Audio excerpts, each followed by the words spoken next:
Mr. Shanmugam, thank you for giving us time for this interview with 66 News. We'd like to start with perhaps getting a sense of what you feel about the passing of Lee Kuan Yew, Mr. Lee Kuan Yew, and the effect that would have on the elections, this coming elections. I think you saw the silent majority speak up at the passing. The outpouring of grief was palpable, obvious across all age groups, across all races, and both genders, right? By my calculation, nearly 1.5 million people paid tribute at the lying-in state or at the various centers around the island where you could go and pay tribute and pay your respects. People were in tears. I had never seen such an outpouring of grief and a collective national conscience exhibiting itself. I was told by an American the last time anything similar happened was when President Kennedy died. Yeah. But you know, people know at a deep level that he was one of the key architects for what Singapore is today. Right? As to what effect that will have on the elections, I don't know. Difficult to say. Okay. Personally, for you, how did you take the passing, and did it resonate in certain ways? Does it leave a future philosophy for you? It resonated in all ways.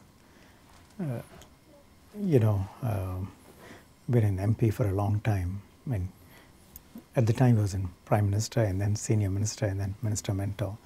And then I was in Cabinet in 2008, so for 3 years with the ex-MM. I'm not the only one who says it. He leaves a deep imprint on everyone whom he meets and interacts with. I've interacted with him as a lawyer, as a Member of Parliament, as a Minister. Each time I spoke about his passing during that week, I couldn't help but cry. You know, including at Yishun, we had a major commemorative event attended by 15,000 people, 15 to 20,000 people, and I broke down. It's for all of us, it's something very deep within us, I think. I had people, you know, queuing up for 4 hours. I asked them why, because I know this lady who had undergone an operation and could hardly stand. She had come the previous day and she stood for a long period, and then she couldn't stand anymore and she left. And the second day she came and waited again. And she said, you know, look, he has given his entire life for us. What is 4 hours? So ordinary people, people on the street, professionals, it's a genuine feeling for everyone. He touched everyone. Do you think that sort of sentiment still carries through with the newer generation of ministers and the public? In what sense with the newer generation? The deep feeling that, you know, what Sir Lee Kuan Yew had done for the country. I think it's recognized. You saw during the week of national mourning how many thousands of young people turned up, and people bringing their very young children. Of course, you know, in another 10 years, 15 years, younger people who have grown up without the influence of Mr. Lee would perhaps not feel as powerfully about it. And Mr. Lee avoided a personality cult. So you won't see monuments, you know, statues, and so on.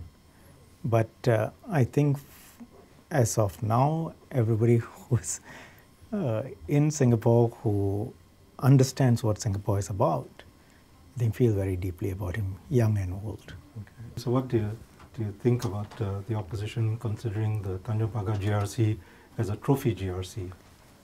I'm not into this mode of saying this is a trophy GRC. It's not a question of game. It's really ultimately you want to go into a GRC. What is it? Or an SMC. You want to offer yourself in the elections. What is it that you bring to the table? How are you going to make people's lives better? That's what this is about. That's what elections are about. And the best person should win. What do you have to offer? And there are always two things one is going to look out for. One, at the constituency level, you are there to help residents, run the town council, be a person of honesty, integrity, of character. Are you that? And second, in Parliament, are you going to be able to articulate the viewpoints of your residents and the broader Singaporean public? Do you hold fast to the values of Singapore, the values which make us successful? Or are you going to be populist? So these are the things that I think one has got to be judged by, not whether it's a particularly trophy GRC or not trophy GRC.